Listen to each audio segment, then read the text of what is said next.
We need to talk about Stranger Things Volume 2. This video is going to have a slightly different tone from my other videos. I wanted to record horizontally because I have a lot to say and it's just been... Hold on, this light might... Is this any better? Jesus Christ. Oh no, I'm blind. Hold on. I just finished Volume 2. I want this video to have a different tone, so I'm filming horizontally because I have a lot to say, and it's not just based on my previous videos. It's also about, it's not only about Byler, it's about everything in this show. I just want to start with the writing. What is going on? What is going on with the writing? Because tell me why everyone watched the Jancy scene, and at the end, I thought that it was like this really honest confession about how they were communicating about their differences, and despite those differences, they still worked together. And everyone else apparently was on board with this idea, then went over to the internet to find out that it was a breakup.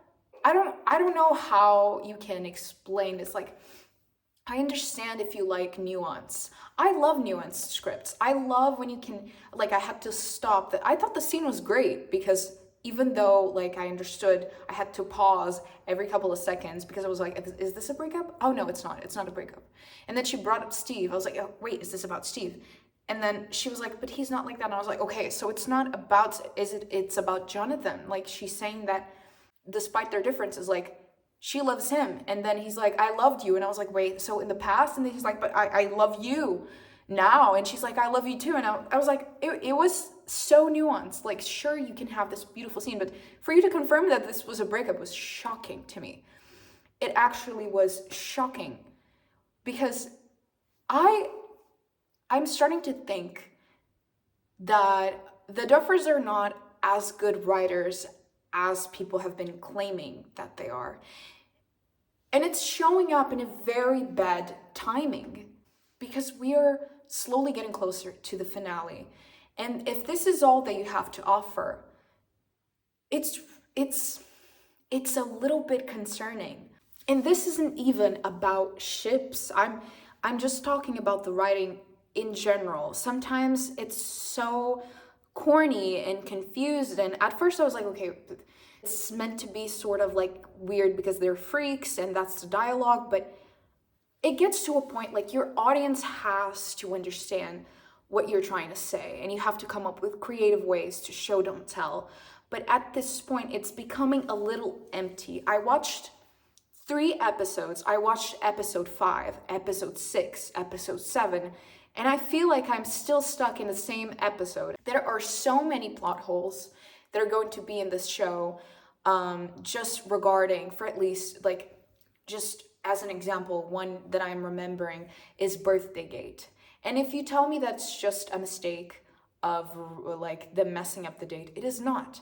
And they have tweeted about this, and they keep leaving hints that, like, some friends forget something and some forget birthdays. Like, if you search for Birthday Gate, there is so much evidence. How are they going to wrap up that in a finale? You know what I mean? And the thing with the Duffers is, if you go and study their trajectory in the way that they tell stories, it makes a lot of sense that Birthday Gate would be something that was happening. If you don't know what Birthday Gate is, basically it's in season 4, when Mike, Will, and Elle are at Rinkomania, there's a camera filming 11, and the date shows March 22nd. And we know that that's Will's birthday. And the Duffers said that it was there an accident. But we don't believe that's true, because if you call Surfer's Boy Pizza Van number, you get like a birthday song on the phone. There's also a line with Murray talking to Joyce saying like something about forgetting your kid's birthday. And all of this just can't be a coincidence. It's too good to be a coincidence. It has to be set up. So for the sake of this being like true, I'm gonna try to pull the receipts so you understand what I'm saying. Okay, so for example, this one, there's a post that they did, there's a tweet that says, anyway, I think you'll blank. Sorry I couldn't get it done blank, but you mean blank, you mean so blank, and it's been blank. hope this is blank until blank, love blank. And then it says November 6th, 1983, Hawkins, Indiana. Tell me that they're not going to address this.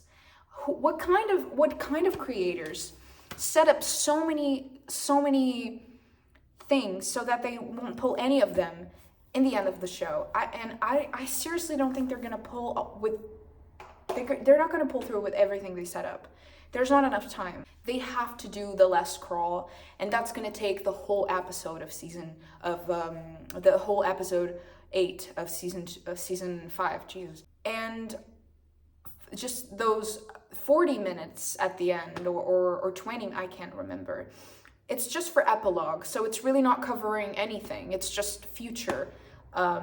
Everything is pissing me off, you know? The only scene that I thought was satisfying in Volume 2 was Max's return, and it was when she escapes Camazotz at the end of episode 6, and it's just, and if you stop and analyze it, it's just a recap of what we already know.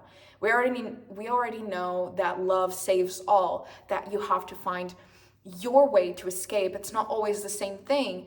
Sometimes it's music. You need people as well. You need your reasons to escape Camazotz, which is this big metaphor for depression and trauma. And I get that concept a lot. I understand it well. I think it's fair to talk about this. Sorry, I had to adjust my lighting and camera. I'm having trouble processing what I just watched, not in a good way. I feel like they could have wrapped all these 3 episodes in just one episode. It feels like repeated information.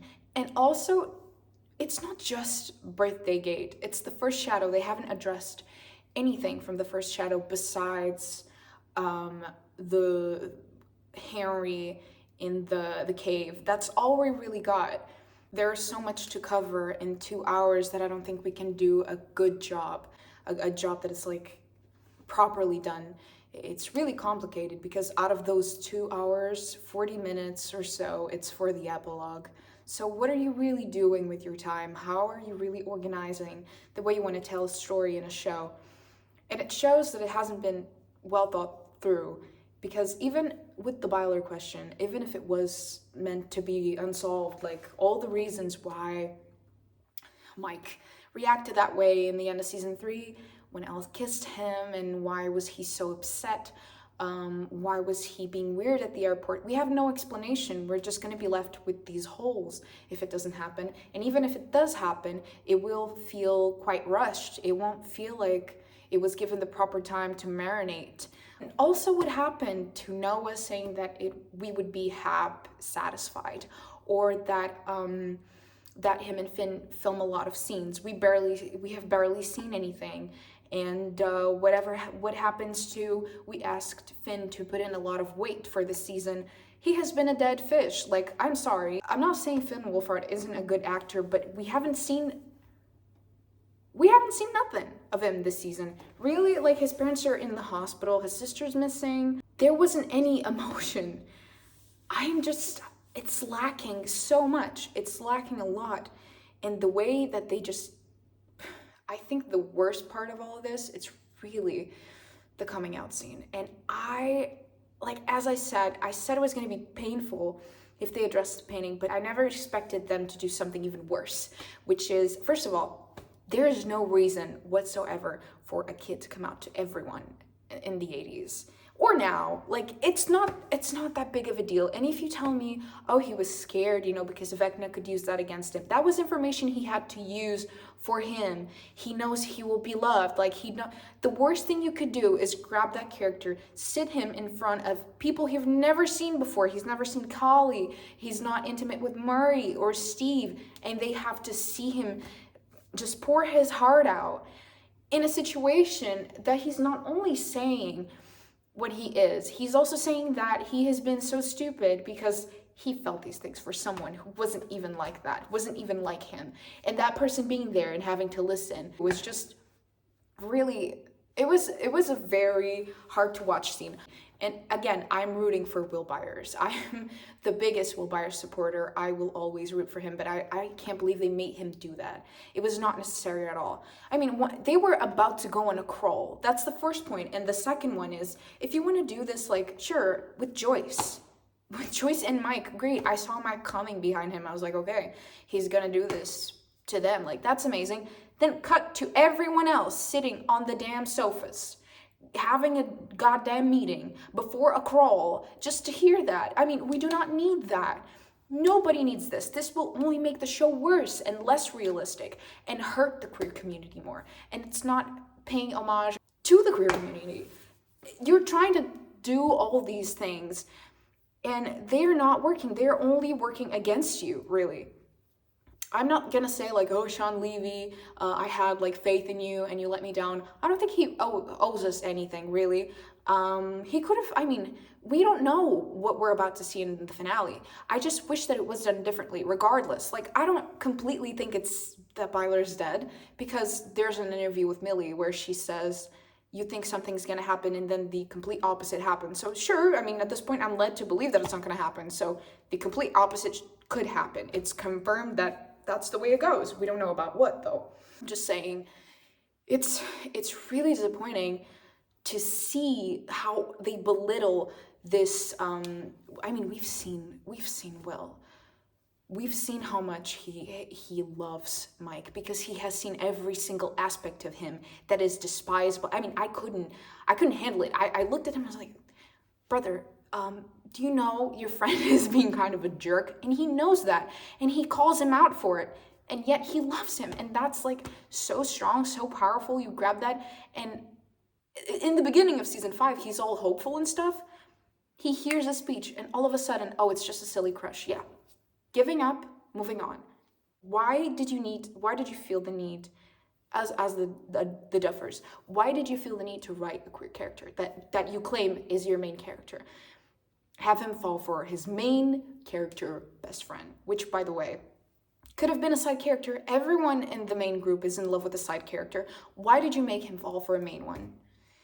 It could have been great, you know, but if you're not going to push that narrative through, why couldn't you just give him a side character? And why would you just drag it onto the finale? Couldn't you just solve it in season 1, 2, 3, 4? Well, one he was missing. Like 3, 4, everyone was solved before. Everyone's unrequited love triangles were solved before. In Jancy, it's the same shit. It's even worse now. I can't understand. I don't know what they did with the Wheelers and the Byers. It's so confusing. I don't understand what they're trying to do, and it's pissing me off. I was thinking the first time they put two people together to be honest with each other, Jancy, I was like, this is great, because now they've talked it through. They like have been honest, like that they don't like the same things, and they can keep on being. Why is it that everyone missed that point? Maybe your dialogue isn't being constructed in a way that reads through your audience. And we were used to this, like, as in like context that is quite ambiguous, just like, you know, Byler, but now it's everything. It's everywhere. The only good pairing I liked so far has been Dustin and Steve, which I think, I mean, it was really heartwarming to see what happened in this volume with them. Robin and Will and Lumax, and the rest is kind of just there, you know. All the main couples, really, no one's getting anything. You can argue about Byler. You can say, oh, it was terrible because we got nothing. But you can also argue about Malevolent shippers. I don't know. I don't know what happened. I don't know what the Friends Don't Lie is all about. Like, aren't they together? Can't you just make a claim? That's the problem with the Duffers. Like, I love leaving things ambiguous, but like, know when to close them. It's not even about know how to close them. I'm not saying they won't fix it in the finale, volume 3. I guess that's how it's called. But I'm saying know when to, because you wasted 3 episodes with such useless information. We did not need to know half of the things in there. Like, I think you could just have rushed so many, like, the scene where they escape Camazotz, sure, I shed a tear, but Was it new information? No. We knew that love saves. We knew that you could get out of Camazotz with that whole thing. Like, I think they waste so much time in some scenes that makes no sense. And this is going to be a shorter video. I wanted to talk more, but again, I'm on a time crunch. I don't have time to cover everything I want to say. But this is just a quick video I wanted to put out there, just because I know a lot of people are unsure of what's next. And to be honest, I don't know if I want to wait for the finale. I know I will, and I will watch it anyways, but it's not like I'm excited. There's this feeling of hopelessness that I'm just going into the final episode knowing it won't be good. And I think maybe they were trying to please people. They said they weren't, but it's quite unsure. I don't know what they wanted to do, and it's just so... I mean, we didn't really get any new information. We knew about the wormhole. Sure, I mean, if you put it like that, like the real, like Hawkins is up there and then the bridge is the upside down, like it's not that big of a reveal. It's not that off, I think. Like, call me crazy, but the only crazy thing was Vecna being in the sky. That I was like, and then Hopper was like, we can get there through like, with like an helicopter. And I was like, okay, this is, I don't fucking know. I don't know, there's just something about this volume that was, I already kind of felt it with volume 1 in the season. That was this feeling of offness. I like how serious it got season 5. Like the tone really shifted from the other seasons, but the way that they're just writing dialogue, it's really pissing me off. It's not good. And I'm talking about everything, like it sounds forced. And you could argue it's the acting. I think this volume had some better acting, with some exceptions, but I think the acting was okay.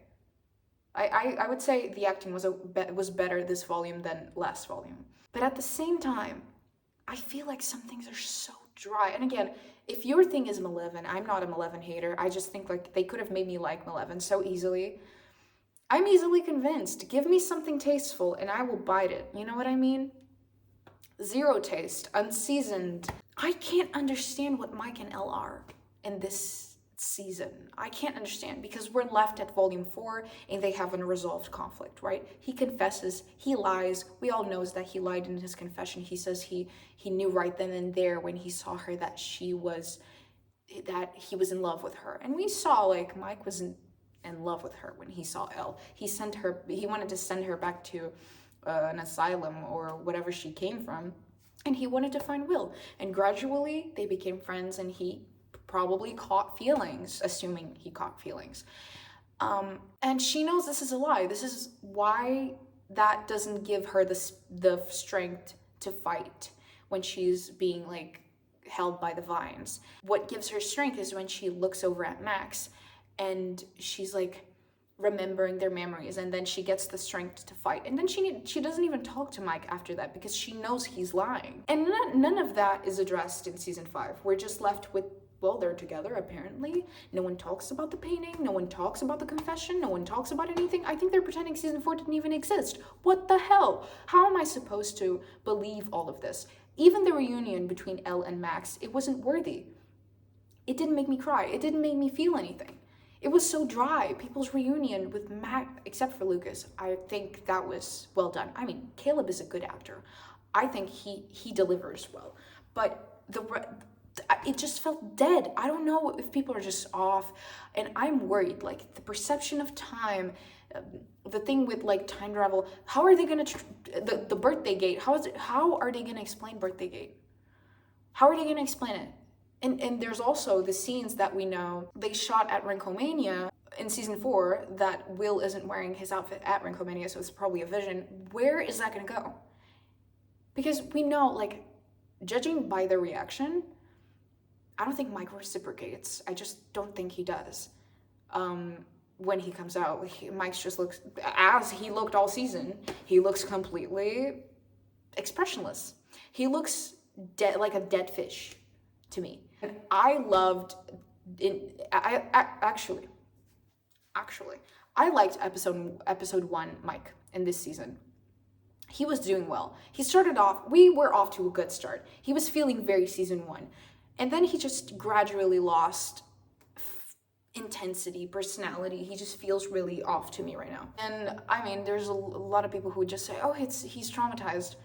If he doesn't get Vecnid or gets at least a reasonable explanation on why he's not reacting to anything this season, I'm not gonna understand a thing about this character. He was perfect in season 1 and 2. Then he became an asshole. And then at the beginning of season 5, he became sort of like he was when he was a kid, but then he became numb, sort of. He feels numb to me. I don't want to underestimate the Duffers, but I think we've been overestimating them. And I want to be wrong. But it's not just about Byler. This is much bigger, and I think they're making a lot of mistakes with this show. And especially with representing something, like if they're, I'm not assuming anything, but if they're straight, which is what it looks like, it's just really bad that you chose such a careful topic to cover for your main character, which is his career journey. And you choose to give him such a bad ending, because to me, the ending isn't the epilogue. If he gets someone in the epilogue, like, it will not matter to me. What really matters is his journey. And he has been suffering and suffering and suffering. And you know how they shut the fuck up queer characters? Let's give him powers. Unfortunately, this is what we have to go through. Sure, I mean, he'll suffer again in season 5, but give him powers that are not even his, but people will think it's great. People will think, oh, they did him justice. And they will shut the fuck up about it for once. And that's what they did, I fear. I don't want to talk like it's already over and we're not having another episode that is 2 hours long to cover some aspects, but I think it's impossible to cover everything. They would have to be like geniuses to make this satisfying for us at this point. And I don't think they are that genius. They haven't proven themselves to be those geniuses, because these episodes were not like, as Noah said, we would be satisfied. I don't even know what he was referring to, because Will accepts himself now. There was no point in him saying that to everyone. You can't change my mind. There was no point. They did that because of today's society, that they thought that the community would like it. I do not like it. I think it's unrealistic. It's the 80s. I mean, they're going on a mission. Who has time to sit down on the couch and listen about Tammy Thompson? Nobody knows fucking Tammy Thompson. Nobody knew what he was talking about. Only Robin. She was bawling over there. Of course, she understood everything. And Jonathan. But the rest of it was just weird. It was like, bro, come on. You can't be serious about this. It's really bad. Again, like, even if Byler happens, I don't think it will be done properly. It's not even believable at this point. It's not believable unless they pull something out of their asses that is like really genius and that offers a plausible explanation for everything right now. But we have so many things on our plate right now that we can't close on with Byler. I think they're gonna have like probably a conversation where it's gonna be like an acceptance from Mike being like, yes, I accept you. Like, you don't bother me. Like, you don't repulse me, you know, even though you're queer. Like, sure, you're still my best friend ever in the entire world. And we're supposed to be like crying and bawling, be like, amazing. Someone wrote this. Someone had to sit down for years and plan his trajectory and be like, this is gonna end in rejection. And every single season, I'm sorry, okay.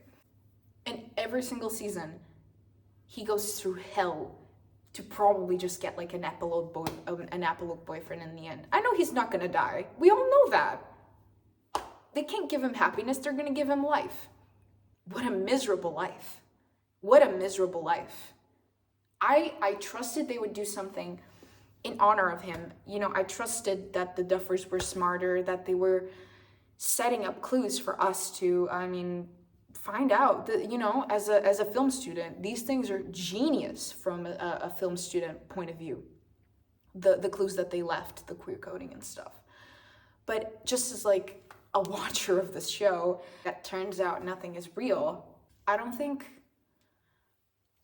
I just, someone said online that they would rather see 11 wedding than this, and I have to agree. What the fuck was this? I mean, in every single aspect of the show. I liked the whole Camazotz thing. I mean, I'm a big fan of Wrinkle in Time. If you don't know that about me, I love A Wrinkle in Time, Alice in Borderland, Wizard of Oz. I love all those things. But this season was not it. And to fix it, it requires a big amount of balls, which I don't know if they have. It's so disappointing. Incredibly disappointing. I hope they can bring some justice for the finale, but I don't think it's gonna be good, and I'm really worried that it's not gonna be good.